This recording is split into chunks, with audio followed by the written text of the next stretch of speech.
170 here inside the press box. Mike Grace inside the MGL production studios just outside of Atlanta, Georgia. Glad to have you with us on our 20 affiliate partners all across the Southeast in Alabama, Mississippi, Georgia, Tennessee, and South Carolina. Maybe you're listening online around the world online, PressBoxRadio.com, or watching the Press Box on the new video stream available at YouTube.com/PressBoxRadio. Well, welcome to Friday. We absolutely love them here. Mike Grace, an old play-by-play guy, your host. I found my best friends in the world in press boxes all across the country. Now they meet me here. Our job to get you a little closer to the weekend and do so hopefully with a smile and a laugh and some sports mixed in there somewhere. Tons to get to today and going to need some help, but never fear. I got my guys, starting with our favorite Mississippi State Bulldog.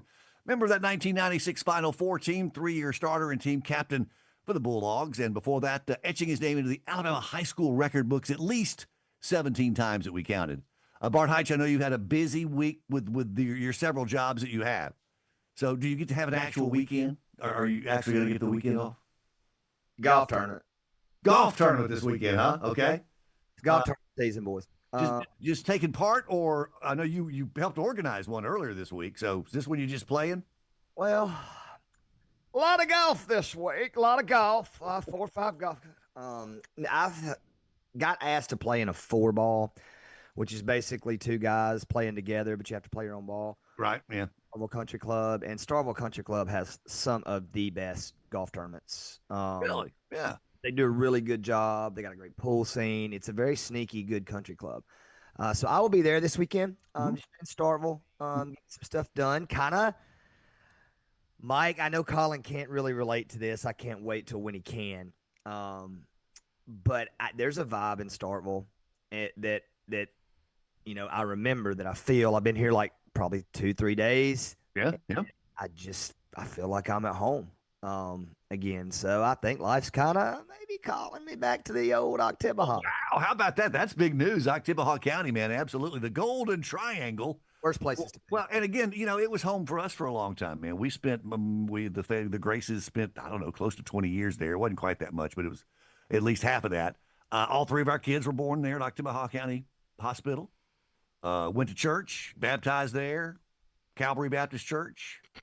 So, yeah, lovely, lovely community. And, folks, again, it may get a bad rap around the SEC, but that's only from people who haven't been there. If you've been to Starkville, it's much better than the reputation. So a lot of people have – here's what people used to do. How you doing this morning, C? Yeah, there's Colin Lacy, by the way. Colin. Got back home. I just want to make sure he's awake. Back from Atlanta, back in his radio, Statesboro, Georgia, the true broadcast pro.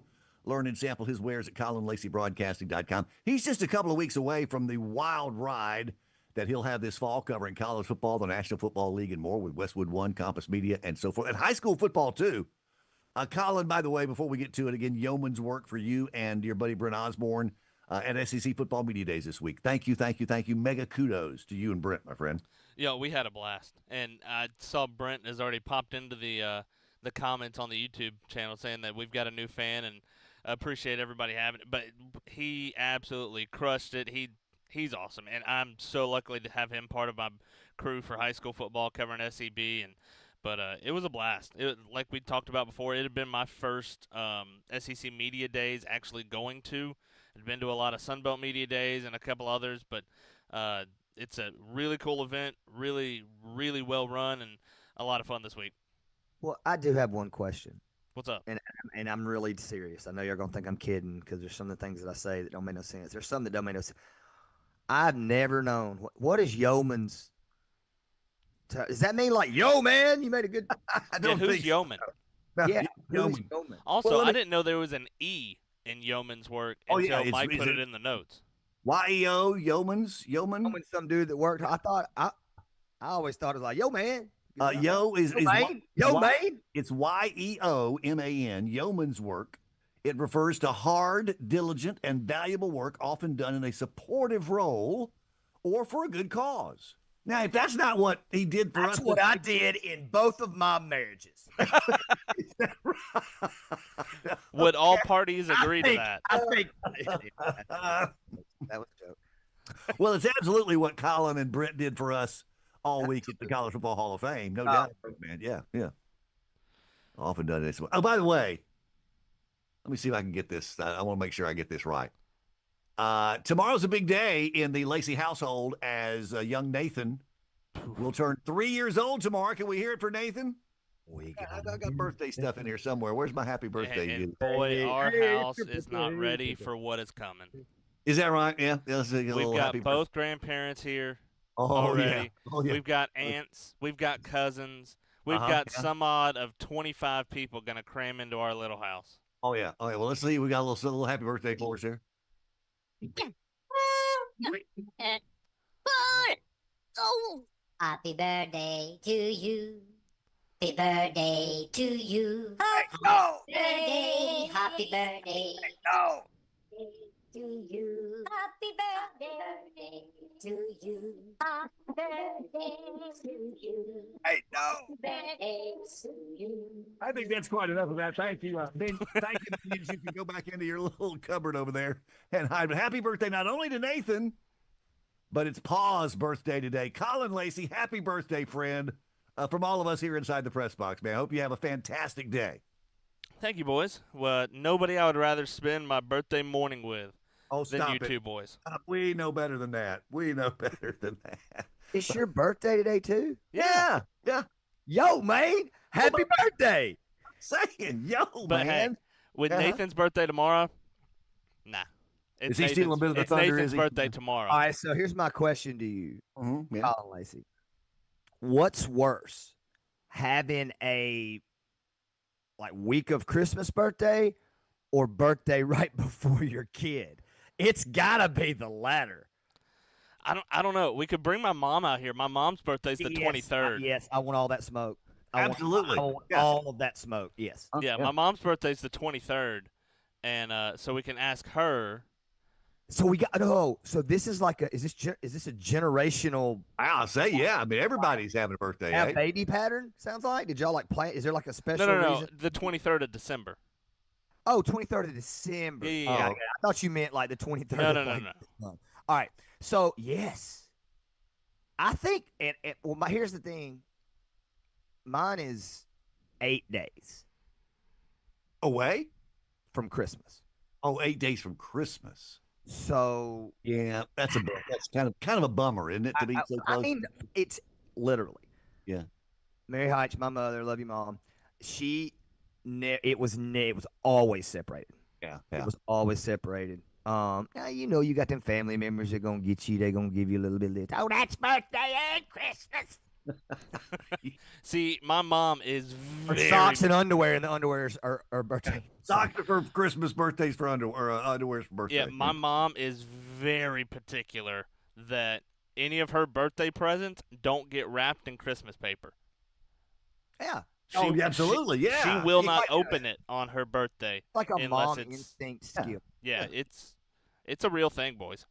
So, Colin, this weekend, I'm just curious. I've never really had to experience running around chasing kids, dealing with parents and in-laws all at the same time that wasn't my kids, that I couldn't leave. Right. Yeah. Did it with nieces and nephews and that kind of stuff. But I ain't ever had no authority in that situation, so I could just leave. Oh, I don't joke. I don't have a whole lot of authority here. The problem is I probably tried to have a little. Yeah. Do you have a happy place? Like sometimes that you might have to ease away to. This may not be able to be public knowledge, but or do you leave and go to the local bar and I need a double and hit a draw? What is your? Because that's some people's I know. Not promoting that. Is there a go-to for Colin, and how long is it? 30 seconds, a minute, minute and a half? What do you do? I think the only escape to a happy place I get is going to a college football game on Saturday. That's kind of an escape, isn't it? Yeah, that's kind of like going to the spa. I wonder why I like Hey, to drive Mike Grace. everywhere. According to what spa you're going to, Mike. This is true. This is true. Well, again, it's happy birthday. That's really cool that you guys get to celebrate this weekend. I saw you trying out your birthday present. You get you a little fire starter there in the backyard. Yeah, Eh? I got one of those Blackstone. I don't even know what it's called yet. But a Blackstone grill. We did some steaks last night with my folks, and Now, what was on there besides the steaks? that was it. So they were all steaks? They were all steaks. Okay. All right. It's just A couple of them looked like roasts. I mean, they were huge. yeah. How No, about a good they were roast? pretty big, but Yeah. What kind of? Is it gas grill? propane, yeah. Propane. Like if you had your choice, like are you not to cook on, but to eat something off of what you cooked it on? Would you? Is it gas? Is it charcoal? What's your choice with a family? I'm probably gas. We're charcoal. We're charcoal at the Grace household. Kingsford Oh, without a doubt. with no match light. Without a doubt. Oh, yeah. No. No match light. Oh man, No match light. golf course. Kingsford, man. Come on. How was media days, Colin? It was good. It was a lot of fun. It was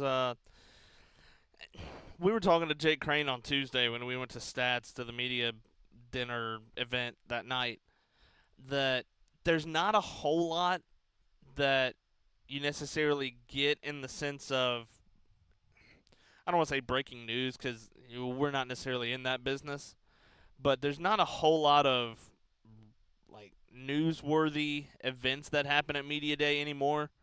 But I think it was good to be able to. And Mike and I were talking about it the other day. That I think it was good to like even get to see and hang out with guys like Jake Crane, Chris Gordy, Ryan Brown from the next round, Chad Withrow from Personal Hunting touch Withrow. relationship. Yeah, and so I mean, just seeing those guys outside of the Zoom screen that we normally do with the little square, I think that helps build that relationship. And we talked a lot about relationships throughout the week. Not only Laura Rutledge, Greg Sankey, a lot of people throughout the week. Relationships are still part of this business, whether it's the college football business or the media business. As much as people want to try to not make it that, it still is when you're doing it at a high level. I can I interject something here, Mike? I know we're kind of off course early in the game here. Friday, we but can do whatever we want. Shocker. I guess that's kind of on brand. First of all, Colin, how many people are there? The amount I of was going to meat, ask the same the question. amount of meat on it. I mean, you talk about a lot of meat. I counted 11 steaks. It looks like one of them maybe. One of them looks like a pterodactyl egg. That's So, what I'm saying. They're so, huge. so I'm what guessing those are happens? Fillets? Are those fillets or what? I don't know what in the world they were. My parents brought them, and so at that stage in the Giant game, butterfly fillet. at that stage in the game, the one up front that's the wide one. My mom likes her steaks well done. Like she almost wants it That's chicken well done. style. Okay. All You right. would. And so I sliced that one in half, like long ways, and butterflied it so it would cook better. Well, I thought if I went low and slow with the Blackstone, I could get the other ones to cook through, and boy, was I wrong. Oh, boy. And so at that stage of the game, at that stage in the game, I had already gotten ticked and just sliced them in half because the middle of them were still And cold. you're in recovery mode. Yeah. Yep. I sliced them in half, and I just can't turn it down. no. What's involved? Oh, The man. relationship part of what y'all were talking about, I think that's any business. Yeah, should be. When you've kind of reached it should be, but especially when you've reached the pinnacle. Like if you're for our listeners out there, if you're the top sales rep, right? If you're the top coach, Yeah. if you're the top, whatever you're trying to do, if you're trying to go out and hire new talent, if you're trying to keep talent from leaving, if you're trying to motivate your, or if you're a rep out there with customers and you've got, all these people coming trying to get your business, and business is changing, markets are always changing, especially with like the way technology is and the market and uncertainty. So like relationships matter, and in any sense, and sometimes you have to walk away from relationships. Yeah. Sometimes you have to call out relationships. But I think that's where the SEC is in the fact that you always hear these people say, well, people don't want to leave the SEC. People don't want to leave the Big Ten. The relationship has power. Yeah. Is my point. And so I feel like that's you could kind of hear that narrative moving through now that the SEC is so on top of everything. Now those relationships that have been built are going to keep it at the top. That's my take. What do you think, Mike? Well, and that's our main reason for trying to be there. We missed it last year in Dallas. It was just a long way to go. Quite honestly, it was quite expensive. And so we benefited from this year from the fact that Colin and Brent both had friends in the area to where they could stay and didn't have to pay the $500 a night for the hotel down there. and we're kind enough to me to be willing to drive in and out every day from suburban Atlanta, basically, and do it. And to me, and I was trying to explain this to the missus again. There's just value in being there Yeah. for a media outlet like ours. And so again, 1,000%. as you say, you get to stroke those relationships you already have, and you get to start some new ones. You mentioned Laura Rutledge, our first chance to have her on this show. You Absolutely. mentioned talking to Jordan Rogers, who has been with us once or twice, but we'd love to have Jordan more. And just again, making new friends as well. It is an extension of the press box. I mean, all those friends we made in the press box, we get to see at SEC Football Media Days. Another reason why we love to go and appreciate what you and Brent did for us all week, man. The perfect example of what you're talking about, Mike. There's a guy that is working for, and I can't remember the station, but it's the Ticket out in Jonesboro, Arkansas. Okay, yeah. Guy's name is Cade Carlton. He does women's basketball for Arkansas State. All right. He and I met years ago when I was doing Georgia Southern women's basketball, and obviously Georgia Southern, Arkansas State, both in the Sun Belt Conference. That's where we first met, probably 6, 7, 8 years ago. I hadn't seen him in probably 4 years. He's sitting there, and we get to catch up and hang out and just talk, catch up, whatever. And I hadn't seen him in probably 3 or 4 years, and we get to hang out in Atlanta in the College Football Hall of Fame at SEC Media Days. And it's stuff like that, especially in this business of college football.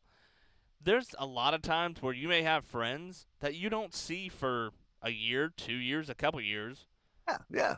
but you talk to them regularly, you see them regularly on social media, whatever. There were 2 or 3 people that we've interacted on social media over the years that I finally got to meet at SEC Media Days. Well, Jake Crane, for a perfect example. Correct. We see Jake every Friday. Right. But when we went down to get our credentials Sunday night was the first time you'd ever met Jake in person. Yeah. 100%. And I got to meet his brother Blaine, which I told Jake that is not even close to what I thought Blaine looked like. But that's what the part of this is, and not trying to go like off the rails and psychological and all that stuff early in the day. Dude, I'm all in. But that's what this is supposed to be. And that's the problem with a lot of these outlets and all these people that think they're breaking news and think they're experts. Like we talked with Greg Sankey earlier on in the week. Everybody thinks they're an expert, and everybody thinks that they're breaking news, and that's what they're supposed to do. No. They're on to me. Yeah. Like my job in any way, shape, or form, in any of the jobs that I do, is not to break news. It's not. And so why am I going to try to do it if that's not my job? So you just got to know what you are, and you got to have those relationships to where there's a lot of times where you probably could break news, but that's not your job, so don't do it. And you know that's Sometimes it's better to keep it to you. Yeah, I would 100% agree with that. well, it's exactly what the press box is all about. Okay, we might delve into some X's and O's, and we certainly want to talk sports and have some experts who know what they're talking about to do that. But the bottom line, this show's about relationships. Guys that we've met, gals that we've met, folks that we love. I'll give you an example of one of them, Ron Slay, tomorrow night being inducted into the Tennessee Sports Hall of Fame. We love us some Ron Slay. Hope to have him here on Monday. In the meantime, we're just getting rolling. We've got some sports and more from SEC Football Media Days to get to. Stand by for that. But first, a timeout as we say happy birthday to Nathan and Collins. McIntyre for Eagle.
is to Opie, E is to Nathan. Well, you told me I could speak now or forever hold my peace. Well, now I'm telling you, if you don't hush up, you'll be forever holding the seat of your britches today. It's Colin Lacy and Nathan's Pa inside the press box. Is there a better place to go for parenting lessons than the Andy Griffith Show? No. I don't think there is. I really don't. I mean, I think what Andy and Opie had is pretty special, and it's what our pal Colin has with his boy Nathan. And, of course, Peyton, too. I got to redo that because Peyton's in there as well. Congratulations to the Lacey's birthday weekend there with both Nathan celebrating tomorrow and Colin celebrating today. Glad to have you guys with us on this Friday edition of the Press Box, coming to you on great radio stations around the Southeast, online 24/7, PressBoxRadio.com, and, of course, via the brand new YouTube stream, youtube.com/PressBoxRadio. Later in the hour, if we have chance, we'll catch up with Randall Cobb, former University of Kentucky great, and All-American, two-time All-SEC first-teamer. Spent 13 years in the National Football League, 10 of those with the Green Bay Packers, and he is now an analyst for the SEC Network.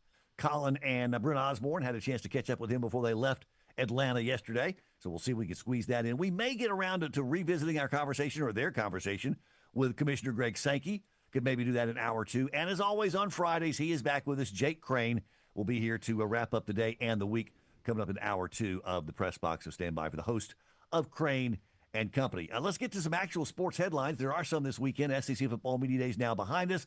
All-Star Week in the books as well. So the sports world gets back into high gear today. Across the pond, the 135th British Open, the Open Championship, round two underway at Royal Portrush. A log jam of international players atop the leaderboard after round one. But it looks like we've got an interesting name floating to the top now. And these guys are battling the course as well as Mother Nature, which is always a factor in the Open. And that's a familiar name at the top of the leaderboard, Bart Hyche. You know that guy, Dan? I do have met Brian Harmon, had a conversation with him at Hall's Chop House about him being the next left-handed person to win the Masters. I did not say a major. Okay. I didn't say the Masters, but I mean, I was ish. I at least spoke confidence. Right, yeah. So obviously, he won the British a couple of years ago, and he's just steady. Great short game, can get up and down from anywhere. Young kids out there, if you're playing golf, man, spend 5 times as much on your chipping and putting, especially chipping. Part of things here is so important. But like McIntyre is a guy from across the pond that just hit a beautiful 4-iron about 227 yards, and it was right at the pin, and he thought it was perfect. He said, "Be right."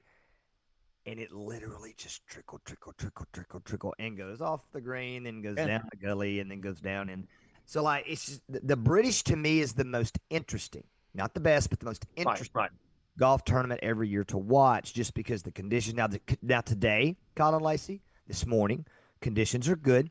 But they were talking about when it starts raining. And there's grooves on every club, right? The bigger clubs have more grooves, what have you. Or water grooves. But when it's raining, especially like when it's raining sideways and the winds are coming crosswind, you can't predict how the ball's going to come off of that and where the water is, in those grooves. That's what they were talking about yesterday. Muirfield is known for the crosswinds, but this is when it rains, it's a good test of golf. But these guys today, still, the wind is a factor. I mean, they're not all of them going low. Homer's only at 7. These guys, all these morning guys have only moved 2 or 3 shots. I think somebody will settle around about 8 or 9 this morning. And then you might have somebody go out, catch fire, 8 or 9, maybe 10. But I'd settle somewhere around in that 9 range. I think is where someone's going to land. I got both Hogard brothers. How about that? You can have them. Absolutely, yeah. One they're both on the board. We got to get your lineup because you always do. What is it? Just for the majors that you guys do a pool? Yeah, and I really wanted Terrell Hatton, and I kind of looked at English too, and I didn't put him in there. I got Scheffler. I've got Rory. I mean, I can read it to you.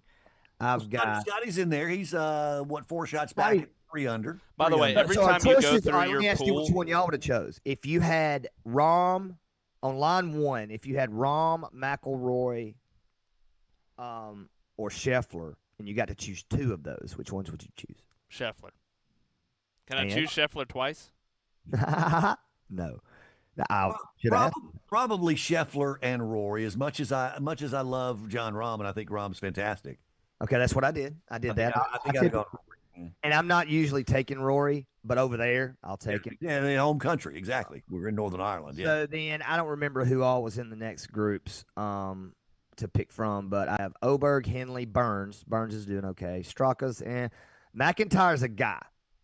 He's actually a guy that sprinted forward and finished second, or excuse me, finished like top 5 in the Open, and his run is what won the pool. So basically, you got to pick the winner, but then it's about how the money falls, and whoever has the most money in the pool wins. Then I've got Minwoo Lee, SW Kim, Jason Day, Berger, and Connors. None of those are really doing a lot, but I did go Hogard squared. I've got them both. And they're both, one's 2 under, one's 4 under. One's 4 under, yeah, with the lead right now at 7 under. And again, they're just midway through the second round. Royal Portrush in Northern Ireland is where they are, so we'll keep tabs on that and see how Bart does in his poll. Meanwhile, back across this side of the pond, Major League Baseball cranks up the second half today. Relatively tight races in 5 of the 6 divisions. The Tigers kind of walking away with the AL Central, but everywhere else, there's pretty much a battle. Less than 2 weeks now to the trade deadline, which means which teams are buyers, which teams are sellers. Braves are among those. They picked up a new pitcher, I think, from the Rangers. Was it Dunning, something like that? Either way, he could end up starting tonight because the Braves starting rotation is just decimated with injuries. Either way, the Braves begin the second half in 4th place in a 5-team National League East. They are 42-53. Yes, 11 games under 500. 12.5 games out of first place, 9.5 out of the final wild card. Baseball Reference projects their current playoff chances at 8.3%. Seemed a little high to me. Another place had them 24%, which I thought was ridiculous. Yeah. Yeah. You about the Falcons? No. Braves. Atlanta starts with 3 at home against the Yankees. 55-43 is New York. They're 2 games behind the Blue Jays in the AL East. And here's going to be the problem this weekend at Truist Park, boys. Traffic. There's a legitimate chance the Yankee fans could be louder than the Braves fans. Have you been to a Braves Yankees game before in Atlanta? They come out. Yankees fans come out of the woodwork, man. They're everywhere. So Yankees fans are equivalent to what fans in the NFL? Oh, I don't know. I mean, who travels? Steeler fans? Who travels Eagles, the best? Steelers. Steelers, yeah. But I mean, there's just I know nobody travels like the Yankees. There's Yankees fans everywhere, and there will be a ton of them at Truist Park tonight and throughout the weekend. Then here's the problem for the Braves if they try to really want to climb back into things. They got to do something here in the next couple of weeks. Well, after facing a team that again is 12 games above 500 in the Yankees, they get a team that is also above 500. The Giants are 52-45. They'll come to Truist for 3. And after that, a 9-game road trip will take the Braves to Texas, to Kansas City, and to Cincinnati. And here's kind of my question, Colin, and you're our baseball guy. But on a scale of 1 to 10, what's your interest level for Major League Baseball heading into the second half? Interest level is still high. Yeah. Because I think there's a lot of teams that have rebuilt. I think of the Giants and what Buster Posey has done in his new role with them and built them back into a contender after they were awful for years. I think of the Detroit Tigers. They're running away with the Central like you talked about. But they're a team that 2 years ago, it was bad news bears, boys.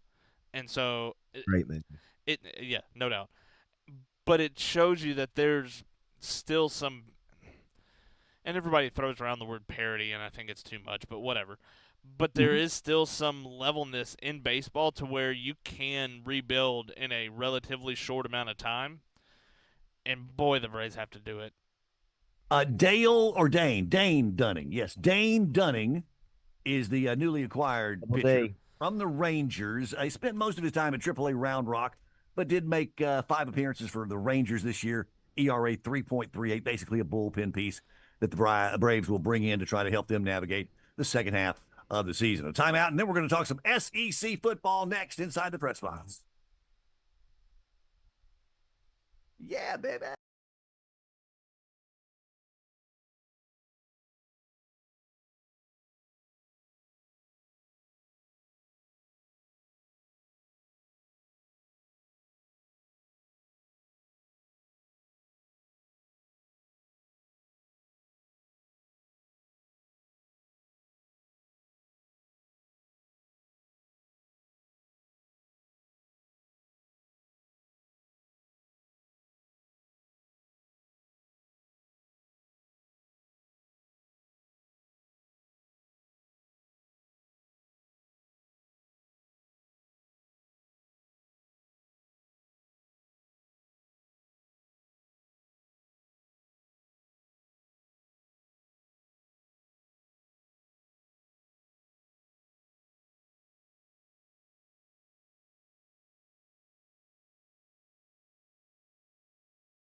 I hate Tennessee. Tennessee's colors is that throw up orange. It's not that orange that you can sit with. It's that puke inside of pumpkin orange. And I don't like pumpkins. It's the Southeastern Conference, and it's here inside the press box. Yeah, baby. I think we're down to 42 days away from kickoff, something like that. Not long until August 30th when everybody gets underway. Great schedule on August 30th, by the way.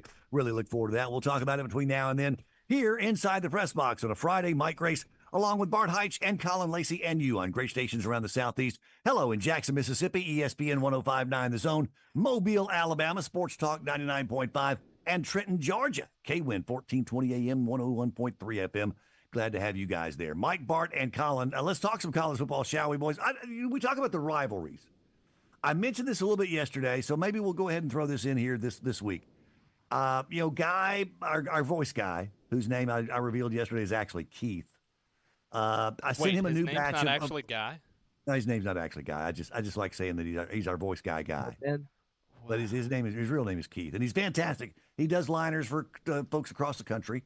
And does us, and is proud to do so, and is one of the very few sports shows that he'll do because he's so loyal to us. So our voice guy, he's got new pieces, and a lot of them I've sent him something for every team. A little something about Alabama, and a little something about Tennessee, a little something about all 16 SEC teams. And the second one he did Arkansas, I think was the first one, or maybe Alabama, and then the next one was Auburn. And I'll give you a little outtake from his Auburn read, and see what you think of this. What's up, guys? I'm so proud of you. 20 stations. Good God, that is massive. Thank you so much for letting me be a little part of it. I appreciate it very much. Okay, so I'm just gonna roll here, and if you're producing this, whoever it is. If I screw up a million times, please know that even though it's messy, I still went back and edited a bunch of crap out of it. So, because I don't want to look too stupid. Little stupid, just not too stupid. Damn right, Roll Tide. Okay, so that's how we got started. And again, I think that kind of fits the show. Not too stupid. What a little stupid. Is that kind of fits the press box? Well, so he got through the Alabama read, which was the first one in there, and you heard the damn right, Roll Tide, because yes, he's a Tide guy. Here again. Damn right, Roll Tide. Yeah, there he is. So that's what set up his intro into the Auburn. Now I know why Mike got this guy. Here's what goes into the no question about it.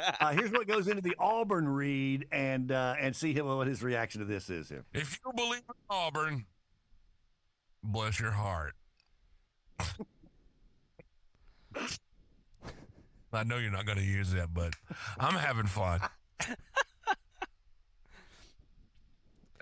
That's how I was born, man. Wiggle, bless your heart. Raised.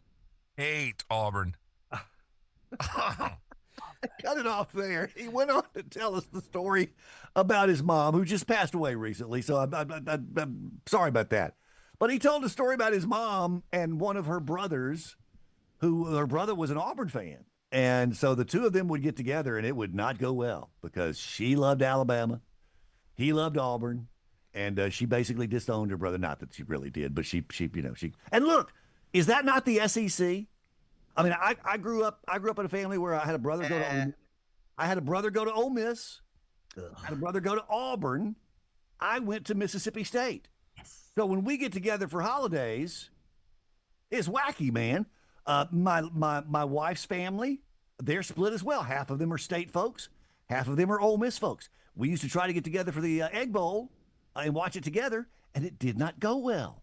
So we learned over the years, okay, with the State boys, boys are going to go over here, and we're going to watch it together here, and the Ole Miss folks can go over there, and we'll watch it over there, and it just worked out better that way. And then you have that person that, like, you could kind of step out in the hall and see them through the room. So, like, when something happens, you got that person, they're like, oh, yeah, and they, like, accidentally fall out the hallway. Exactly. Wiggle, bless your heart. By the way, that first part where he's talking about if you're an Auburn fan, bless your heart, Bless your heart, yeah. you have to play that for Jake Crane. Okay. Oh yeah. I can do that. I mean, Because like, him and Blaine have been down bad this week about Aubs. Oh, have they really? Oh, yeah. Yeah. but you've got to not tell him. Does he listen? I have no. I mean, I would think he's got other things to do, but he might. I think it would be awesome Mhm. if you somehow sold him on the fact that we love those little things that he does, but then we just made him a character on the show. Oh yeah, absolutely. And I think that's what you're doing. And I love that. I'm It's fantastic. all in. Well, and I wanted to use it just because of the example that I didn't tell him anything. We didn't talk. I sent him an email and say, hey, dude, Joe, I need some fresh stuff. Can I send you a couple of pages? And he said, yeah, I'll get back to you in 24 hours. So that's the bulk of the conversation. I sent him 2 pages of liners, and his first reaction when reading the second liner. If you believe in Auburn, bless your heart. I mean that's just a natural reaction. Okay, that's not asked for. Hey, that's like in Oceans. I think it's 12 when they rigged the slot machine for the woman to come in there and win it that night and hit the progressive, and then they start looking at all the her bodily functions, her heart rate, her excitement level, and it's just genuinely across the board. This is how this person feels about this, and that was their first reaction. I love that. I just use that because, again, an example of it just means more, and it's the truth throughout the Southeastern Conference. Colin Lacy, we still have time to sneak in your visit with Randall Cobb. Can we do that still? 8 minutes or so? Yeah? Yeah, we got to catch up with Randall Cobb, former Kentucky wideout and former NFL wideout. And spent 13 years in the league, 10 of those with Green Bay. And we started the conversation talking about, because he's relatively new to the media side of it. He just finished up his career. I think 2023 was his last year in the NFL. And so we started talking about the transition that a lot of former players have gone through, and Bart, you've gone through this, of the transition from playing and straight into being a part of the media.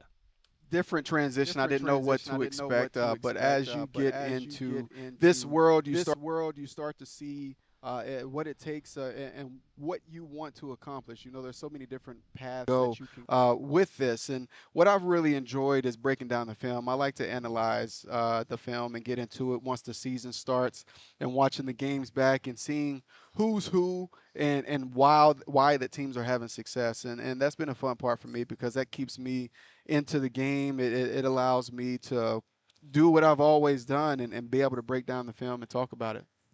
So talking about Kentucky a little bit, since they're here today and all that kind of stuff. Obviously being a former Wildcat, I know it was a little while ago, but I'm sure you still kind of keep up with them, watch their games, that kind of stuff.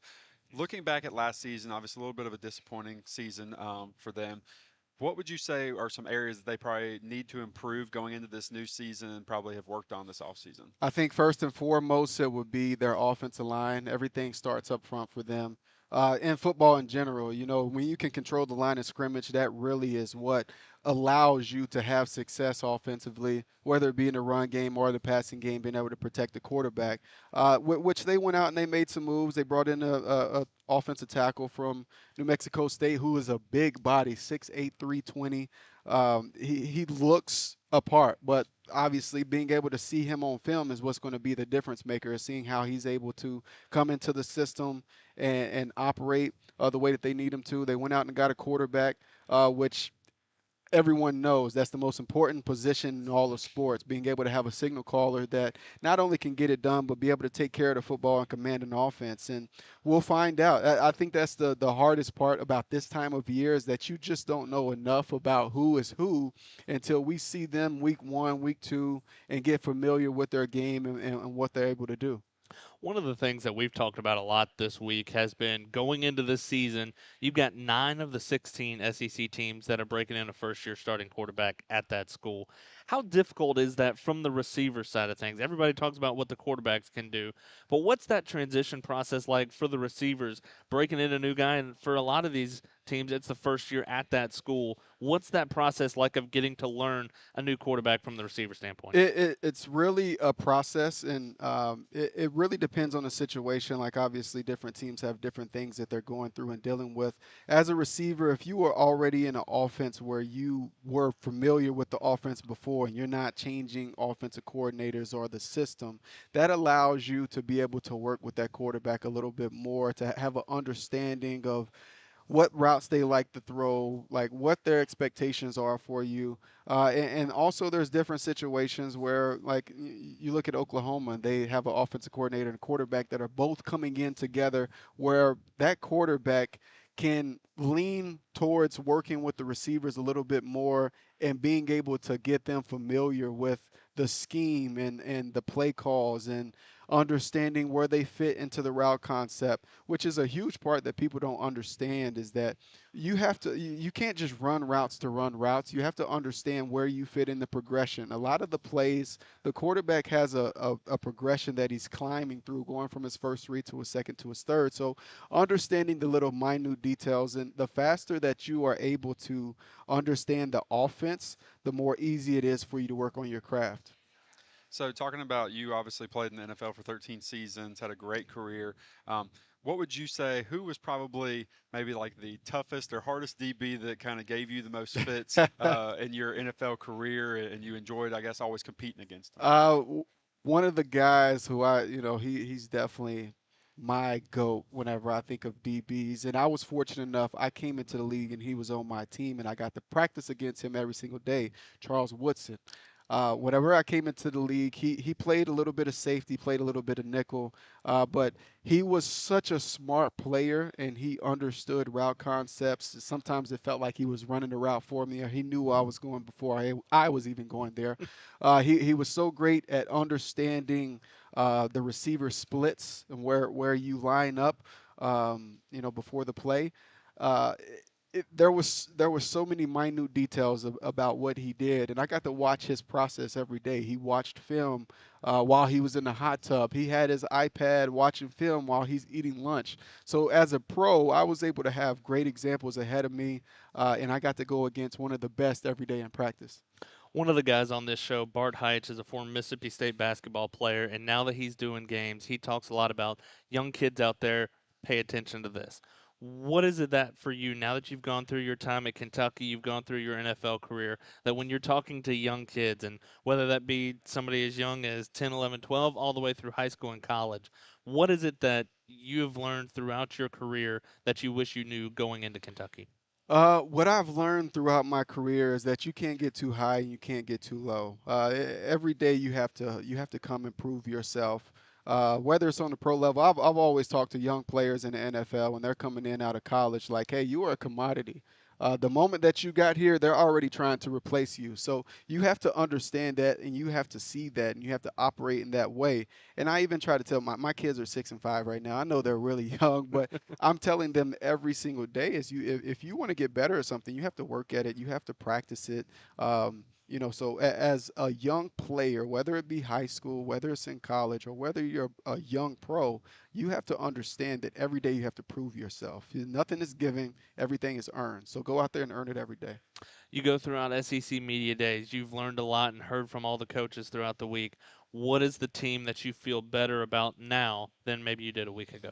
The team that I feel better about, I would say, is the Florida Gators. After listening to Billy talk yesterday, he just his messaging and the way that he stuck to development of his players. And you see some of the other teams that are going out and they're trying to build through the portal and bring in guys that are productive, that have been productive other places, and add them to their scheme. It doesn't always work whenever you see someone have success somewhere else and you bring them in. It's a different system. They have a learning curve with the system and all those different things. But I loved hearing him talk about development of his players and them sticking to the process and believing in it. And we started to see that at the end of the season last year, them coming together as a team, led by DJ Lagway, who I think is one of the top quarterbacks in our league. He has a tremendous amount of ability to throw the ball, to run it, They've added some weapons at receiver, and that was the first time that I saw Napier smile yesterday as we asked him about his receivers, and you could just see the corner of his mouth just starting to grin a little bit. Well, and I told Colin yesterday, we saw DJ Lagway walk into the main media stage, and that is a big dude. He is every bit of 6'4", 240. And when we walked by, and I'm a Georgia fan, I know you probably don't like that, but when he walked by, I was like, I now see why teams struggle to tackle him and get him down because, and I mean, he is a great athlete, and I think that he is. I won't say he's underrated because think people know about him, but I think that he is going to have a great season. I believe so as well. Again, Randall Cobb catching up with us here at SEC Media Days. Appreciate you joining us, sir. Yes. I'm glad I could. Thank for having me. Thank you. Enjoyed it. You can follow Randall Cobb on social media at rcobb18, RCOBB1818. And again, the former Kentucky Wildcat and NFL pro, great addition to the SEC Network crew. Hanging out with Alyssa Lang, I think, on one of their programs regularly. And just great stuff from Randall. And another example of why, for us, being at SEC Football Media Days is a big deal. And glad you were there. Colin, appreciate you and Brent's work all week long, my friend. No, that was fun. And I think Randall Cobb is kind of an unknown commodity, especially in the media side of things. But diving in and breaking it down, that dude, there's nobody that loves the game of football like he does, and being able to see it. And it's, I think he's going to be really good in the next couple of years, especially. A lot of people don't know this, and like, what'll be great? We gotta, that's a big get because like he's new, developing. He doesn't have those relationships that we were talking about of radio stations that call him all the time. And this, right. That's when you latch on. Let's develop a relationship. I want to ask him the question because a lot of people may not remember. Colin, do you even remember that he was a quarterback in college? No. He was a QB in college. He was not a receiver in college at times. He had to play quarterback when they had injuries, if I'm not mistaken. That I'm pretty sure he was like majority of the time QB. I could be crazy about that. But there were times in the NFL you have packages for him.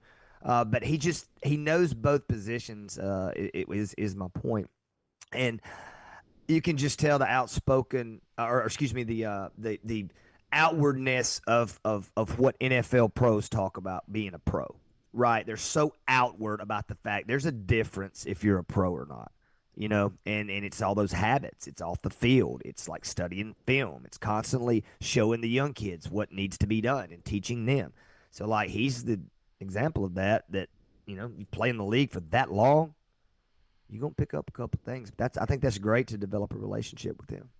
As a freshman under head coach Rich Brooks at Kentucky, was named all SEC freshman team at quarterback. He played 11 games and started 4 at quarterback that year. Well done. Come on, see. Well done, yeah. Well done. Look at you. Dude, I don't know why I started doubting myself. I was like, boy, it's going to be a really bad take if he didn't play. You spot on. Now, he did eventually. Left-handed guy.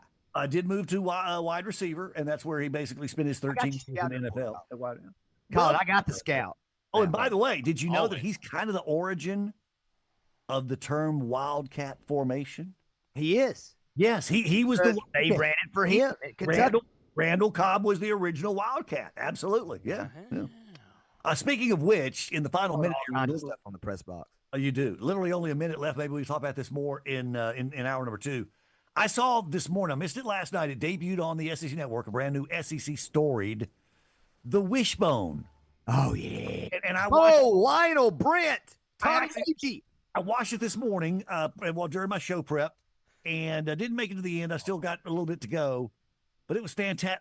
Again, The Wishbone, developed by Emory Ballard, an assistant coach under Darrell Royal at Texas. Darrell K. Royal gave away. He sent Ballard to Oklahoma to share it with, at the time, head coach Chuck Fairbanks. He sent Ballard to Tuscaloosa to share it with their staff a couple of years later. And it ultimately led to his undoing at Texas. A legend, Darrell K. Royal at Texas, but he gave away the Wishbone, and it came back to bite him, boys and girls. Hour 2 of the press box, just around the corner. Bart Hyche, Colin Lacy, Mike Grace, and you on great stations around the Southeast. Online, PressBoxRadio.com and YouTube.com/PressBoxRadio. Looming on the leaderboard.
So myself. Nice job, boys.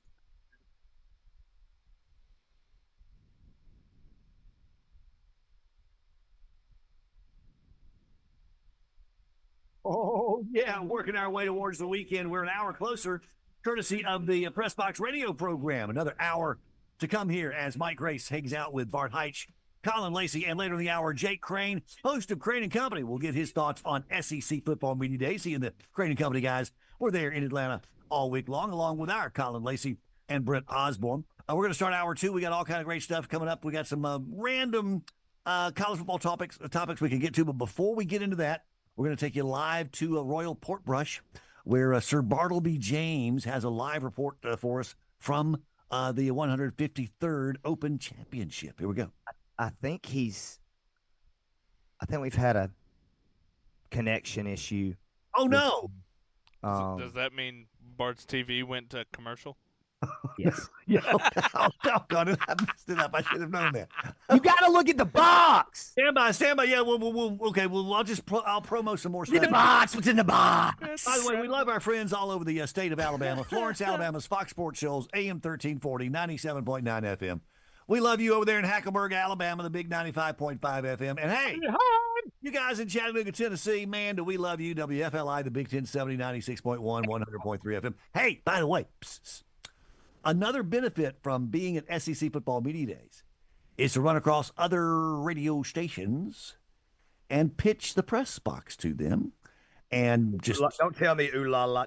Just so happens we may have a couple of new announcements for you on Monday. So stand, but nothing official as of yet. Did I tell you mine? Wheels are turning.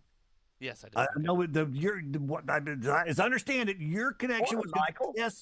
Test today, and if everything went well today, Yes, Monday. then they would launch Monday. Yes. Yeah. So Okay. we're gonna wait, make sure everything goes good. Yes. Can I participate? Please jump right I in. have a 9:15 meeting. Some folks in Starkville might be interested in the press box. I would hope so. Would love to get on. And I'll tell you what. Come on, all three of my kids were born there. I was baptized in Starkville, Mississippi. So was I, baby. Yeah.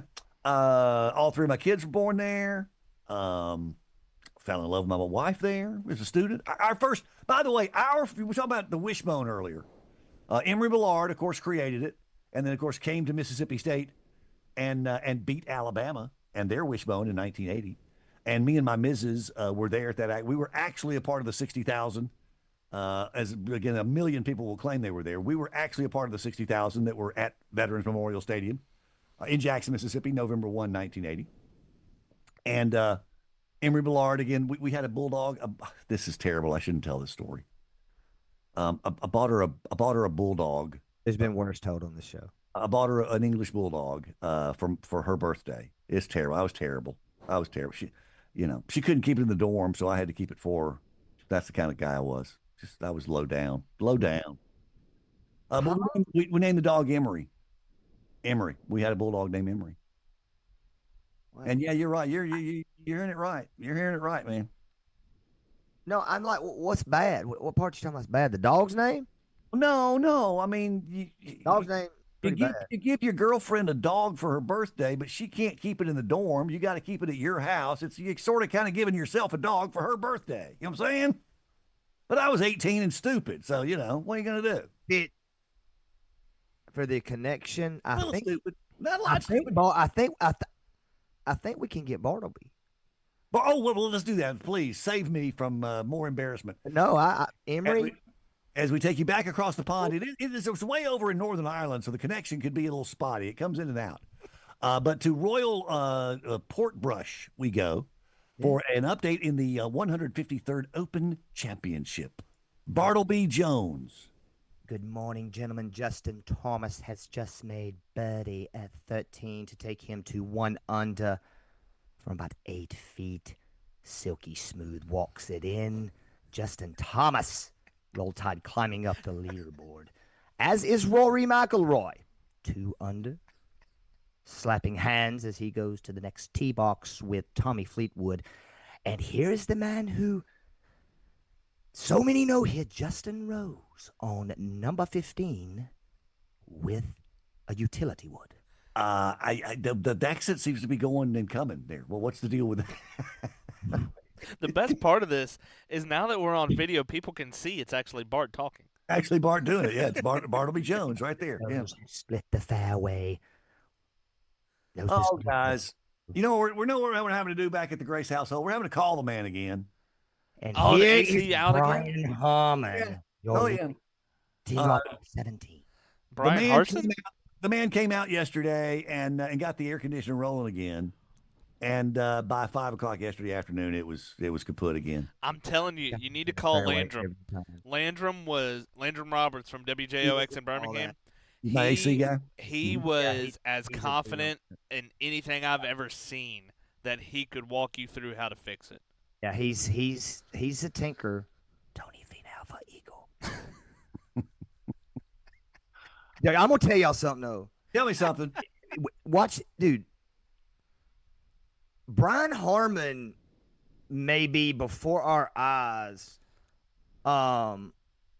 showing us some Rafael Nadal. Now he ain't gonna probably win that many like in Links Golf Course. Yo, this dude's got the formula. He hits it in the fairway every time. Not that hard, but he can hit it in the fairway and then he can hit the shots to run it up. He's a low ball hitter. He can get it up and down. The amount of times this dude has gotten up and down that since I've been sitting here watching is like well over 50%. Well, and this course, the Open is always about up and downs. So many of the greens are turtlebacks to where it doesn't matter if you're on the edge of the green, it's rolling off. Ooh. And so many of these approaches are it's all about up and down. Justin Thomas has just put himself in a pot bunker in the middle, and we ain't going to see him. Not good. What? Not good. Hot bunker. Hot bunker. Mm-hmm. Bro, y'all ain't never been over there and played golf, have you? No, but I I watched ain't never a bunch been of over there, let alone play golf. I got caught up in one of them pot bunkers one day. Yeah. Man, I didn't get out till the next afternoon. I felt like, and I was not gonna hit that ball out of there. Yeah, and I was not gonna hit that ball backwards. That's the thing you got to realize, man. Okay. All right. Yeah. Sometimes it's like, I mean, you ain't just going out sideways; you going out backwards, and that ain't a good feeling. Called take your medicine, man. Justin Thomas may have to hit this ball out backwards. Take your medicine. Sometimes you just have to do it. Mm-hmm. Look at my boy Hogard. He has jumped up into second place. That's R. Hogard, not N. Hogard, not Nikolai. There are two Hogards, correct? Yes. Mm-hmm. But you've got both of them, right? I have them both. Yeah. And of course, Mick, my boy here, he said, "Yeah, I was going to do that too." Sure, you were. I got one. God, why are you always hammering Mick? I mean, Like, it's every day. Like, he has been the butt of so many jokes. Like, why are you hammering him all the time? Aren't you staying with him? until my place is ready, yeah. Yeah, so you He hammer. called me like, "Hey, y'all, he's the best wife I've ever had. There's no question." I mean, seriously, yo. Hey, he sets the coffee. Yeah. Yeah. Like, he's got one of them loud coffee makers that automatically cuts itself on. So about 6:30, and like, you're upstairs, but you can hear. Well, and you understand it doesn't really. I mean, it turns itself on, yes, but it has to be programmed. It doesn't. It's there's no AI here. You have to. A human has to tell it when to make coffee, right? Bruh, you're. And he sets it the night before. Yeah, exactly. Yeah, but you're waking up to hot coffee that you didn't have to do squat for Exactly. and complaining about it? No, I'm not complaining about it. It sounds like you're complaining about it. I mean, it wakes me up. I mean, it's great, and he's making me coffee, but it does. It wakes me up. So this Loud man. steps here too. The steps are hardwood. Oh, It sounds good like night. a Yeti's coming down. A Yeti or a Yo-Mane is coming down the steps. No, man. So this man is letting you stay with him. He's Well, making now you let's- coffee, Ho, ho, ho. and all you do is hammer this dude. All right, hold on. I mean, it's a pretty good arrangement. He gets to come to the beach whenever he wants. Okay. Yeah, that's pretty cool. Yeah. All Make right. him coffee down there. You know, like I take on the wife responsibilities when he's at my place. Yeah. Understandable. Yeah. You know, like it's a back and forth. Like we have a good yin and yang. You know, I a lot get of it. people, a lot of our friends are like, man, y'all just ought to, you know, live together.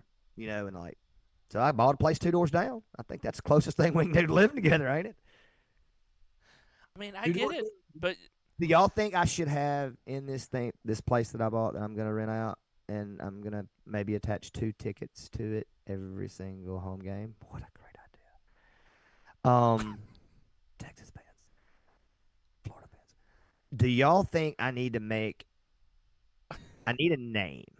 Mhm, I want our listeners to help us with this. mhm. Like the Hyche Hoops Chateau Get de it. Bart. big getaway, but I think I'm gonna do a Final Four room. But could you do a Final Four room? Would you have to worry about people stealing your stuff? Oh, Depends you on could do what them you in put like in there. you could do them in like locked cases or something. You could do them in like a shadow box, lock them up, and that kind of jazz. Yeah, that's what I was thinking. Like it's what do you think, C? I think it depends on who you rent it to and what you put in there. Yeah, yeah. Well, that's pretty vague. I'm just telling you, if you rent it Pretty to wide range there. What were you thinking? Like a ring or a jersey, or what are you thinking about displaying? Definitely not ring. Yeah. Jersey, Yeah. shoes. Well, dude, y'all know. I don't know if y'all know this, but a lot of my memorabilia burned in a fire. Really, that's a shame. Boar's Butt restaurant fire, man. Like my Chevy, Man. a humble brag, but my Chevy player of the game in the first NCAA tournament game, my Chevrolet player of the game plat burned. Oh man. A lot of stuff burned. A lot of high school stuff, man. you had it up in a restaurant. So there was a restaurant in Winfield. A lot of our listeners up in Hackleburg and people who used to come through Old 78 before they opened up the new I-22 used to have to come right downtown Winfield. I mean, literally. Go ahead. I got Yeah. a question. Why is it old 78 and new 22? Real ones know. Look it up. So the Boars Told you. Old 78 went through. Well. God. So when you come Pardon me, I don't know Alabama geography of roads. to Adamsville, was that a little harsh, Mike? God. That must have been bad because Mike was trying to edit over there and he just stopped with Lord, I feel like Mick. So, I mean, I got tone. Sorry. oh, It's a sensitive subject to me. I tell people all the time, all these people from Tupelo with these 45 hats, you know, and all these. And 22 was my number. If they was going to name it I-22, they should have named it I-22 when I was playing there. Bart. Wait, So so I a B road- Heights. I B Heights 22. Interstate B Heights 22. Wait, Colin, so here's the they thing. I'm on named with a it. road after you, but they won't retire your number. think What are they we may have. doing? Colin, I'm serious, and I'm glad I'm glad somebody finally said it. I think the state of Alabama was so upset that Winfield hadn't retired my jersey, or anybody else's for that matter. A lot more good players than me. They may have just named the interstate after me. Well, here's the problem with that. But they didn't do it. The state of Alabama didn't name that interstate. You know what? I was the national all-time assist leader. That's federal. That's federal Hey, highway. federal. That's federal highway. Love it. So the Way to go. federal government will retire a number for Bart Hyche in the form of I mean, a highway, it's on the road. but But they Winfield High won't do School it in won't. a gym in Winfield. Can't do it. What is this coming Hey, to? no, now? It ain't can't do it, Mike. It's not gonna do it. Not gonna do it. No, they can. They can. They don't do that, Colin. But they could. They don't do that. Wait, that sounds like a them problem. I think it's a character issue. I don't think I've got enough character. Well, if they don't do it, then Maybe do they ain't have no nobody has enough character? You know what else? I got problems with that. In the old gym we used to play in, they had all of like art. I got a call the other day, like pictures of my dad, like some pictures of me playing. Took all that stuff down. Did they? Man. What? They do have a picture of me in the locker room, bro. Like right when the kids run out, like I it's got- right. mm. So like, Nah. but the 2278 thing. So 078 came. You came Adamsville, Summerton, where Jake Hedrick's from, and the old Booby Trap, Sugar Shack, The what? And Greenside Barbecue was at the Jefferson County line, where you turn to go to Mortimer Jordan High School.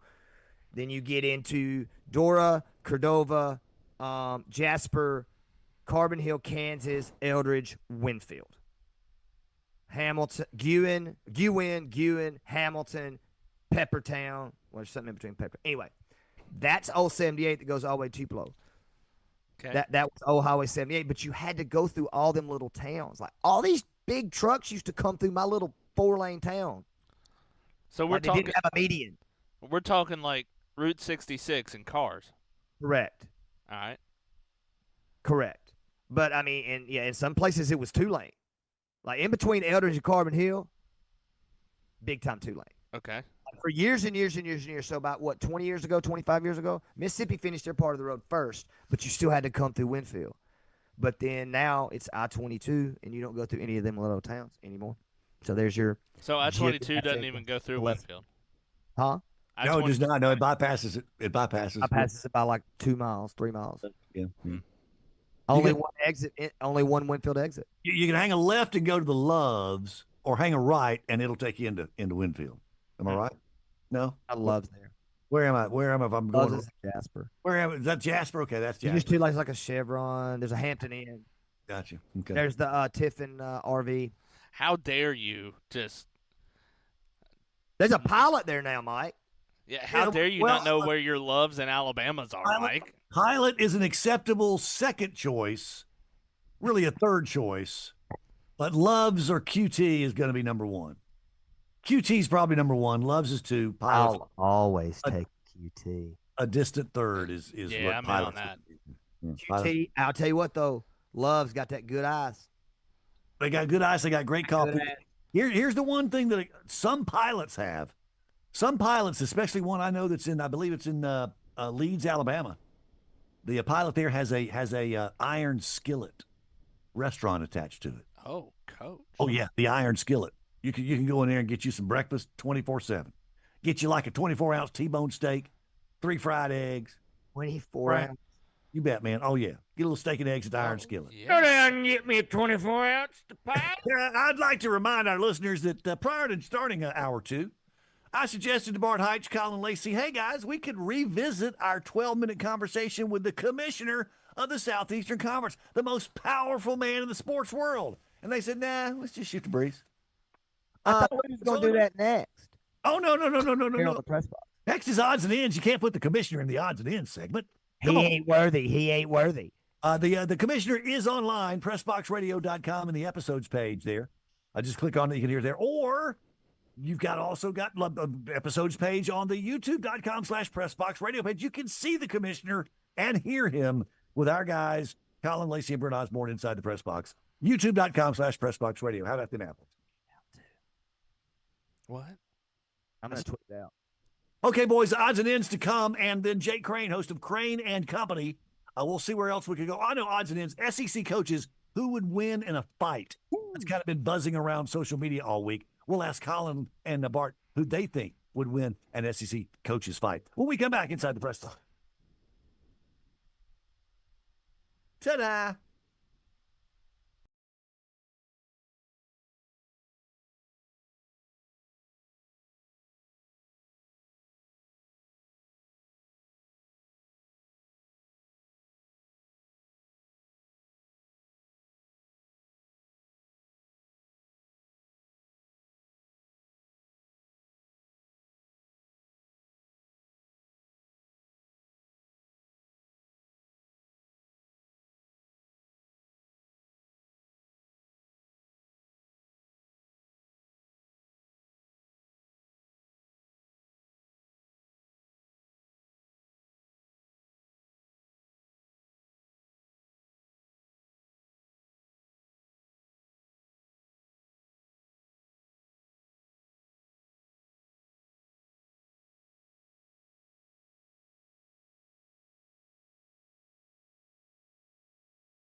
Rabbit in maroon and white.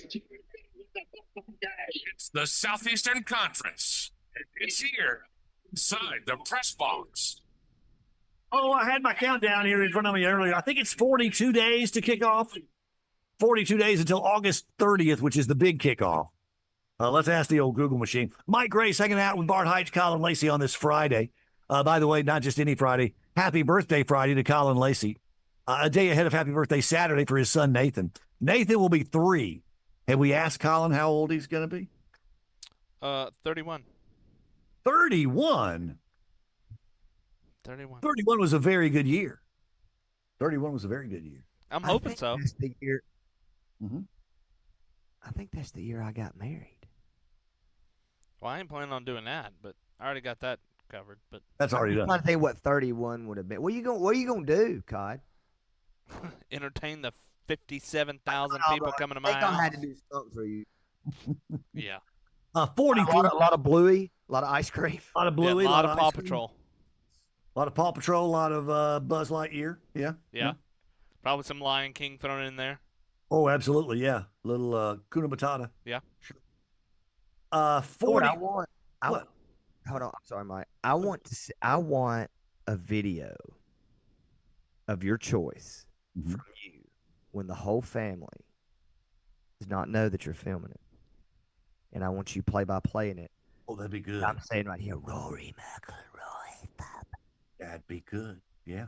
Mm-hmm. And I want your commentating of what's going on, like most random moment. Now tell everybody again who all's gonna be there. This is like full scale family mode, Griswold weekend stuff, right? Oh yeah, I mean we're talking Lead stuff. We're talking as an old Southern comedian used to say, the whole fam damnly. Oh, okay. I mean, we've got already right now inside are my mom, my dad, Rachel's mom. Mm-hmm. They like each other? Yeah. Like, do they really like each other? Yeah. Or they like faking it? Yeah, no, they're all good. Everybody's good. Everybody that's here is good. And then coming later today is my Aunt Cindy, Uncle Mike, who's a Baptist preacher. They are bringing, in addition to being a Baptist preacher, now you got to stay with me on this. In addition to being a Baptist preacher, he also runs a moonwalk business. A moonwalk business, like the A bounce moonwalk? houses. Bounce houses. And so he is bringing I think a water slide. Yeah. Cool. For Nathan's birthday Oh, tomorrow. what's a moonwalk business? Well, you know A the big bounce house, big isn't it? blow up bounce houses that kids get in and jump, and then yeah. Bounce house. Yeah. Bounce houses. Yes. Mm-hmm. And so I didn't hear that part. I Yeah. thought y'all was talking about what does he go downtown and like moonwalk and have like the little thing sitting there next to it? No. So No, those two no. are coming. They are bringing Oh. my cousin, who is essentially my sister, Trish, and her 2 boys, James and Charlie. And then tomorrow, I think, my other cousin, who is like my sister, Fran, and How big she is the driveway? not big enough, boys. Cul-de-sac. Thankfully, we live on the street, and both of our neighbors know us, and they get it, so they're good. They'll be shuttling folks from Paulson Stadium parking lot. They're like going to the golf tournament. We're gonna shuttle Yeah. going. Absolutely. Yeah. Yeah, so it's a scene, dude. The vibe for sure. All right, Mike. Let's fight. Let's rumble. You said Okay, well, there's been a thing going around SEC or social media all week. If SEC coaches were to get in a fight, who would win?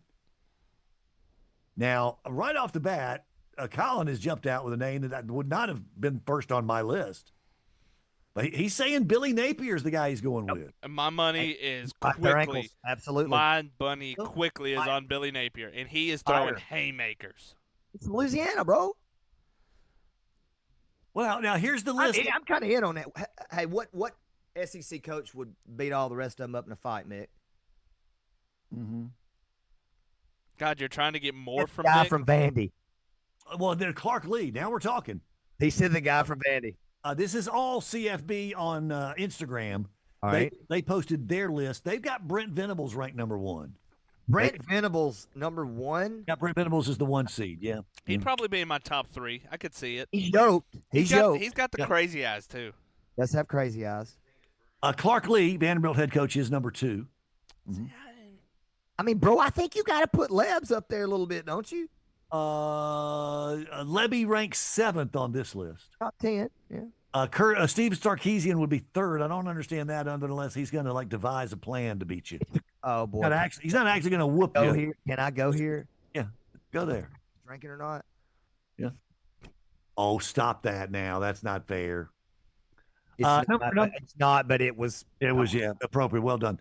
Brent Venables, Clark Lee, Steve Sarkisian, Kirby Smart would be 4th. No. Right in front of Billy Napier. I think Kalen DeBoer might hold his own a little bit. He's listed 8th. Heupel's not athletic enough. I think number 6 is too low for Shane Beamer. I think Shane Beamer is a scrapper. I think he's a scrappy little dude. Here's the thing. I don't care how old he is. I think y'all are sleeping on Mark Stoops because he'd be a grappler. I mean, he'd get you down to the ground and get you into submission hold. Well, Mike Elko could fit into that same category. Elko could fit into that category. Mm-hmm. Mick just looked at me on the way out the door. Yeah. You look nice today, hon. Mm-hmm. He just walked to me on the out door. He said, "Freeze and get his ass kicked." That's the same thing. I mean, the two guys who are going home. The two guys that are going home in an ambulance are Hugh Freeze and Lane Kiffin. Am I wrong? Yeah, I think Kirby's in that. Lane Kiffin would put whatever girlfriend he had with him in front of him to take the hit. They're going home in an ambulance. Sam Pittman ranks 13th on this list. Sam's just a little slow, can't get around quite as fast. Sam would never engage. It wouldn't be a fight. It'd be like one of them UFC fights when nobody's throwing punches. Hey, man, let's go. What Sam Pittman would do is he'd set up a folding chair right outside the ring and watch everybody else fight with a cold beer. He drank beer. That's my guy. That's the guy I want. Bring a 6-pack of ponies with him. Have to have a cold beer. Brian Kelly is 14th. Brian would be losing and trying to blame it on someone. I think Brian Kelly would just get knocked out. Somebody would just knock him out. Josh Heupel ranks 15th, and for some reason, Eli Drinkwitz ranks 16th. Yeah. Drinkwitz, you talk about crazy. I know exactly why. You talk about crazy eyes now. Eli Drinkwitz. But here's why. You hear him yesterday? I mean, he was crazy yesterday at Media Days, proposing a 30-team playoff. He just went off the rails yesterday. But he ain't gonna get no fight, mess up his shoes now, or he gonna go home and change before he fights. We saw flashier shoes than Drink this week. Who? Tell him, Colin. Lee, wide receiver from Ole Miss. He by far was the best dressed one there. Caden Lee shoes from Ole Miss. Bedazzled. Caden Lee, wide receiver for Ole Miss. His shoes were bedazzled. Mm-hmm. And I had gotta a give credit feather if bow I tie. haven't seen him. I'd like to see him. Are you a bow tie? Can y'all pull off a bow tie? No, never. Colin, you can. No, bruh. Never. Dude, one of my buddies, and he may be listening. So my buddy Charlie got married down in Galveston a couple of years. Oh, it's not a couple of years ago now, but he had us in red bow ties and suspenders, and we all looked like Pee Wee Herman. It was awful. Oh, what your buddies will do to you. Oh, my goodness. Well, again, I remind you that our conversation with SEC Commissioner Greg Sankey is online, pressboxradio.com in the episodes page and in the segment page at youtube.com/@pressboxradio. Thank you, Colin Lacy, for setting that up. When we come back, our buddy Jake Crane is going to join us. We'll ask Jake what he thought about SEC Football Media Days in Atlanta. We'll ask him maybe who he thinks would win a fight among SEC coaches. And we'll play that little Auburn bit for him, see how he feels about that on the other side of this timeout. Jake Crane inside the press box after this on great stations around the Southeast and online, pressboxradio.com.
Press Box. And we'll welcome our next guest in with a hearty war eagle, Mike Grace, Bart Hyche, Colin Lacy. And here comes Jake Crane, host of Crane & Company, brought to you by our friends at Daily Wire and dailywire.com. He and his brother Blaine, David Cohn, on your TV or computer every day, Monday through Friday, 3 Eastern Time, youtube.com/Crane & Company, dailywire.com.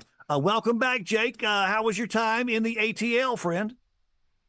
Oh, it was good, man. Appreciate y'all having me. It's media days to me, it's just a stepping stone, kind of a mile marker of how close we are to the season. So every time we get there and then it gets done, I just realize, we're like 35 days away from kickoff, something like that. Something like that. I think 43 days away from August 30th, which is the big day, but only 42 days away from Auburn's season opener, which is that Friday night, August 29th against the Baylor Bears. By the way, we had something earlier that I wanted to share. The guys wanted me to share this with you, Jake. We've got a voice guy who voices all our liners, our little, intro and outro and that kind of jazz. And he does some rejoins for us. And I sent him some brand new copy last week.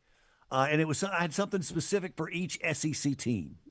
And the Auburn line starts out, if you believe in Auburn, and you just we just heard the rejoin. Well, this is what my voice guy did originally. This is what ended up as an outtake. But here comes our voice guy. If you believe in Auburn, bless your heart.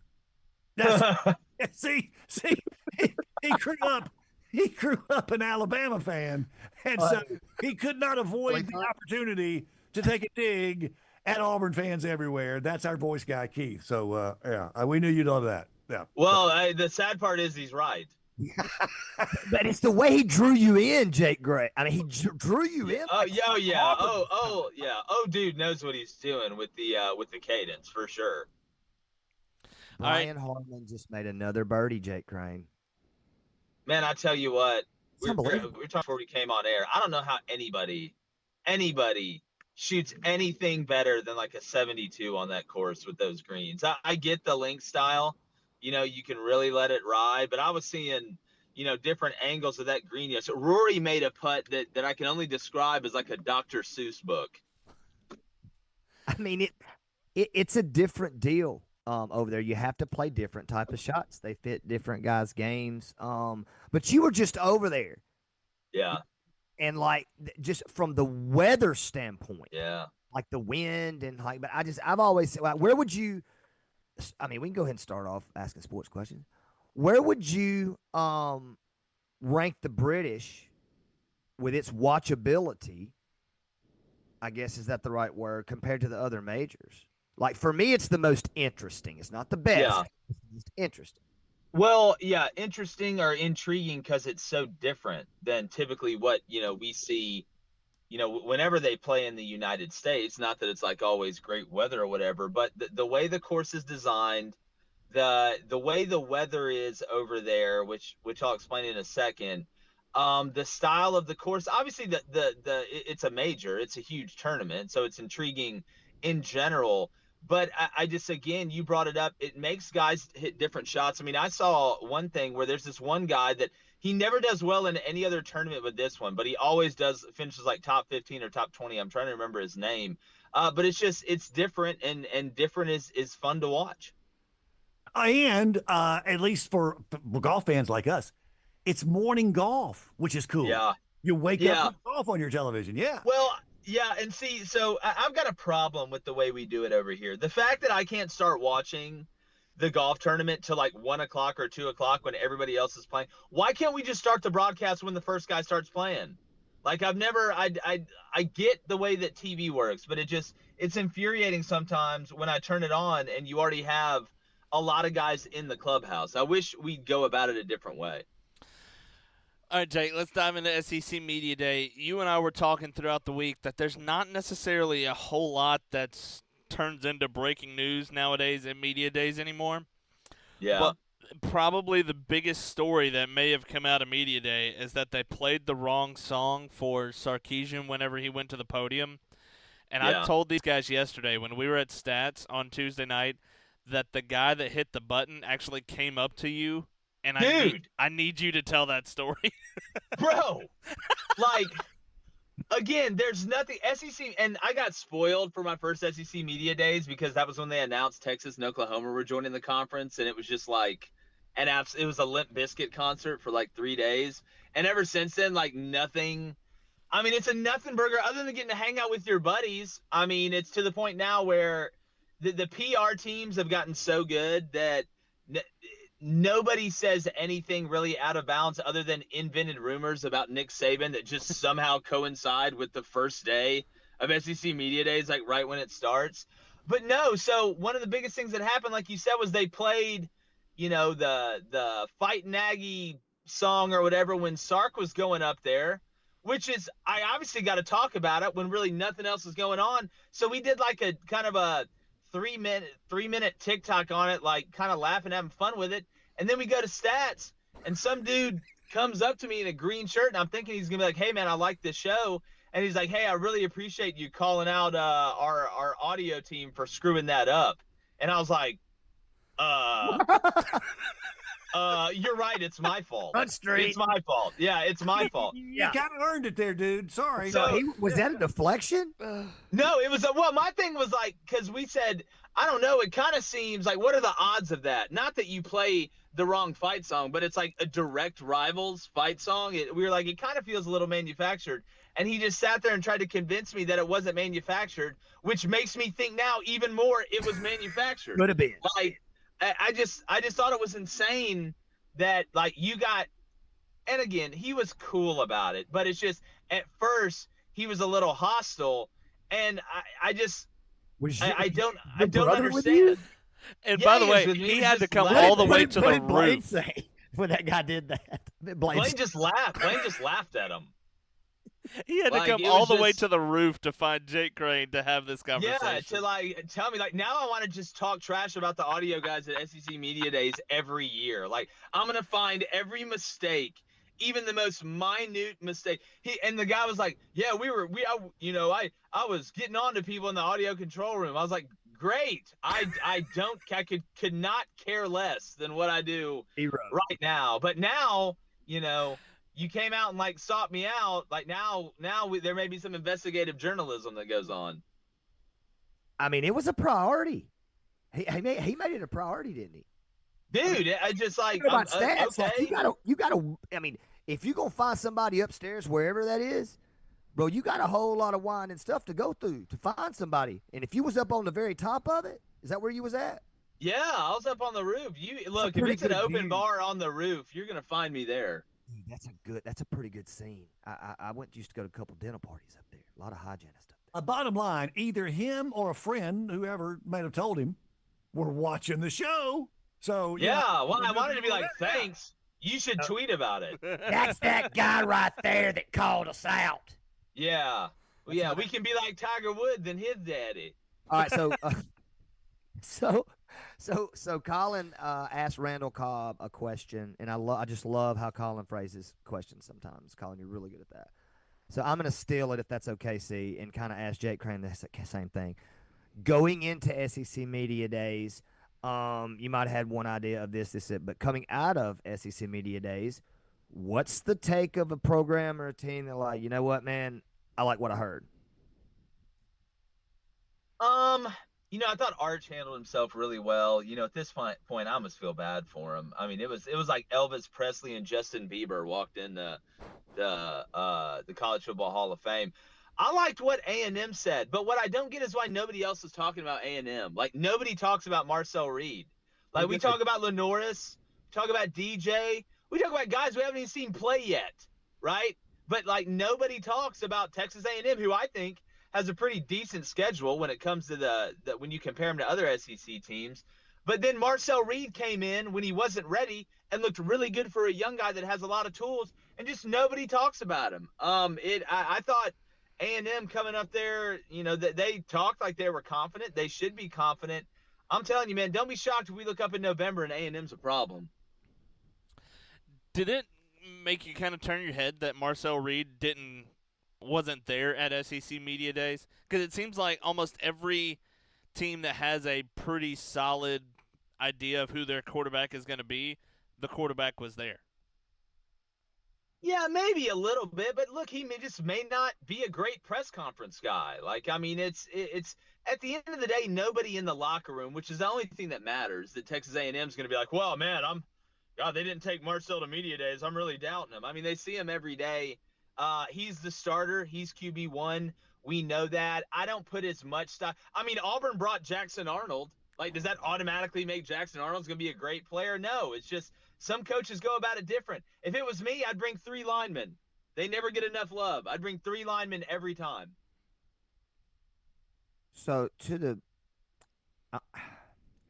I really want to buy Florida, Jake. I really want to believe that To what though? To buy him to what? That's the biggest question to me. that he's Like over make the the hump. playoff? That he's over the hump, and this is the 9-4 year. This is the 10 or not 10-2 or the No, you could be 9-4, lose the bowl game. 9-4, lose the bowl game. That's kind of where I'm going to, where you're in the conversation, but you're not. That should be for what he's gone through the last 2 years, sticking to, like Colin said earlier today, development. Doing this the way he knows how. Is Billy over the hump, and is Florida on the ascension again? I think so. I think a lot of it is because that team, right? There was a lot of heat on Billy going into the year, and it started out horribly, and yet their culture was good enough where they were able to turn it around. Now, you put DJ Lagway on the field, that changed some things, but I think that shows you the belief and the ability that the players have there. I don't think you're going to see them start out as poorly as they did last year, especially with DJ there. I know, again, he's coming off injury, but everything I've heard, he's going to be fine.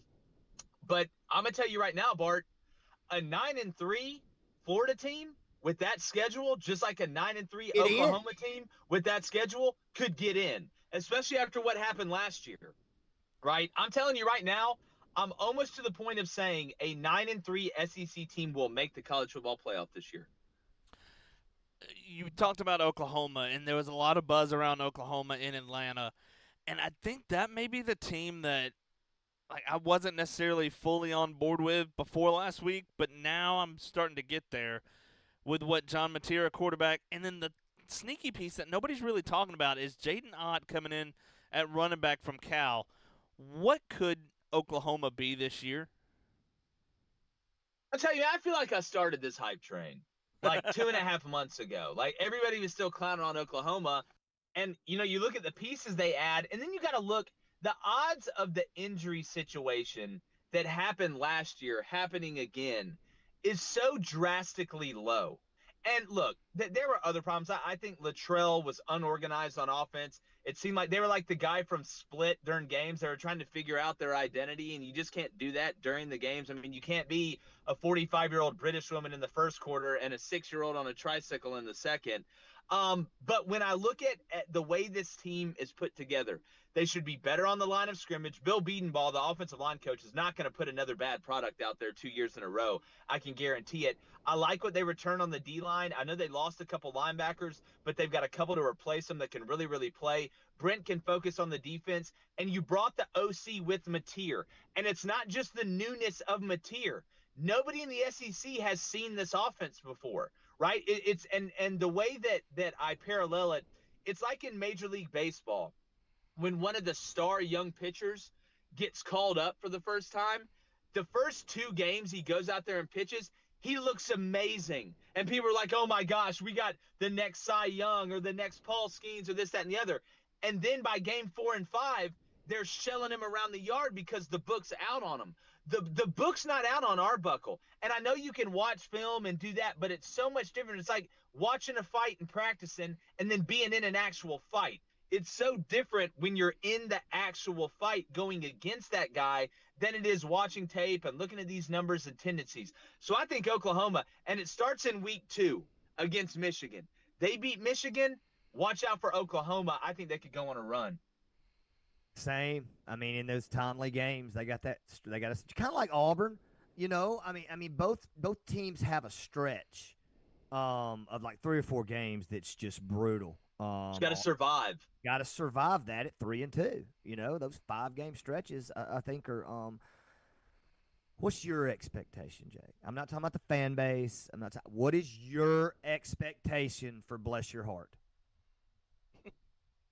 Well, it's hard not to go back to the Auburn has let me down so many times. Like, you want to lean toward they're just going to let you down every time, but that's just an impossibility because football is cyclical. What I think is this is the best roster they've had in the last 5 years. I think Jackson Arnold is like me in the garage. I've got all the tools. I just really don't know how to use them. So until that gets put together, it's not going to matter. But I think with Jackson Arnold, the offensive line that Auburn has is the best they've had in a while. The wide receiver room, even without Malcolm Simmons, we'll see how that works out, is the best they've had in a long time. So he doesn't need to be Batman. He just needs to be a really good Robin. And I think when it comes to his growth, being able to take the easy throws, not being afraid to throw the check down, throwing the ball away, throw the hitch, throw the dig. You don't have to go out there this year and prove to everybody that they were wrong about you at Oklahoma. You just got to drive the car. You don't even have to win the race. Just don't crash it into the wall. So when I look at this Auburn team with this roster, with this schedule, I think 8-4 is very doable. And I hate saying games early in the year are must win. But this game against Baylor week 1 on the road just gets heavier and heavier by the day. And if you're able to win that one, I think it gives you that confidence boost that you can maybe weather that stretch that you're going to hit pretty early in the season and give yourself a chance to get to that 8-win mark. Ceiling is probably 9. Floor is probably 6-6. The answer is typically somewhere in the middle.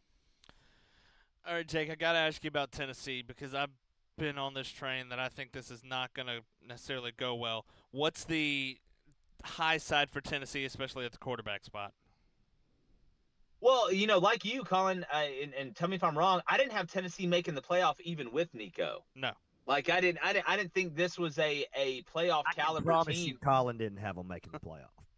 Yeah, with what they lost, not only Dylan Sampson, not only your top 3 wide receivers, but you lost some key pieces on that defense. The defense should still be really good. I just think they're going to be a little bit of a worse version of what they were last year.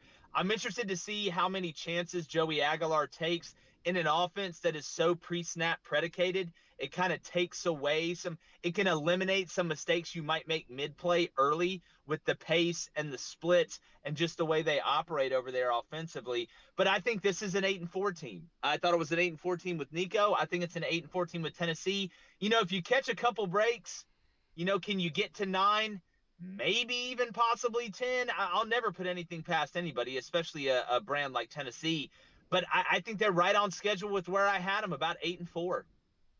Jake and company will continue to talk about the rest of the SEC and the entire sports world this afternoon, 3 Eastern time, youtube.com/Crane & Company, dailywire.com. Always a pleasure, Jake. Have a great weekend, and we'll talk to you next week, friend. Hey, appreciate you guys. Y'all be good. You bet. That's our man, Jake Crane. Find him on social media at Jake Crane, CRAIN _ and at Crane Company. Wrapping up the day with more birthday wishes. Again, Nathan turns 3 tomorrow. Colin turns 31 today. Bart, if you really loved Colin and wanted to share a little birthday happy with him, you would meet him in Atlanta today or tomorrow and take him to the Georgia World Congress Center where the Atlanta Comic Convention is going on. And today and tomorrow, you can have your picture made with and get the autograph of Kiefer Sutherland, star of 24, is in Atlanta today and tomorrow. Only Only $120 to have your picture made with him. $100 for an autograph. So there you go. I would pay double that. What? Well, there you go. Come on down today or tomorrow. Because it was 120, so it'd be $240. $2,400. See what it would be? 24. That's it. Hey, you only get that from a 3-time academic all SEC pick like Bart Hyche. Be Hyche22 on social media. Colin Lacy's over there in Statesboro enjoying his birthday fun. C_Lacy16. Yours truly, Mike Grace, live, and the show is Press Box Radio 1. Press Box Radio and the number 1. Thanks for a fantastic week, fellas. Enjoy your weekend. All righty, boys. See ya. That's him. It is the Press Box on great stations around the Southeast, online, PressBoxRadio.com, YouTube.com/@PressBoxRadio. See you guys. 60.